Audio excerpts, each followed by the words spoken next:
Praise the lord. ప్రభు పేరట మీ అందరికీ శుభాభివందనాలు తెలియజేసుకుంటున్నాను.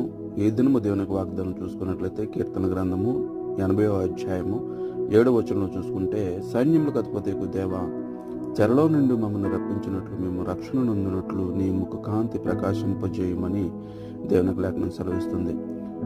ఇశ్రాయేల్ ప్రజలను ఐగుప్తు దేశం నుంచి విడిపించేటప్పుడు వాళ్ళు చూశారు, ఆశ్చర్యకారులు అనుభవించారు. అన్నీ కూడా వాళ్ళు చెప్పినటువంటి విషయాలు కూడా ఒప్పుకుంటున్నారు. అయితే మళ్ళీ ఆ చెరలో నుంచి విడిపించినట్లు మళ్ళీ మమ్మల్ని రక్షించమని మళ్ళీ ప్రాధాయపడుతున్నారు. అంటే మళ్ళీ వీళ్ళు ఏం చేశారంటే మళ్ళీ వెనక్కి వెళ్ళిపోయారు. ఏదైతే ఐగుప్తు నుంచి విడిపించినటువంటి ఇశ్రాయేల్ ప్రజలు ఎవరైనా ఉన్నారో, పాపం నుంచి ఎవరైతే విడిపింపబడిన ఉన్నారో, మరి ఆ శోధల నుంచి, వేదల నుంచి, రోగాల నుంచి తప్పింపబడినటువంటి ఎవరైతే ఉన్నారో, మళ్ళీ రోగాల బారిన పడిపోవడం గల కారణం ఏంటంటే దేవుని మాటకి విధేయత చూపక. అటువంటి మన జీవితంలో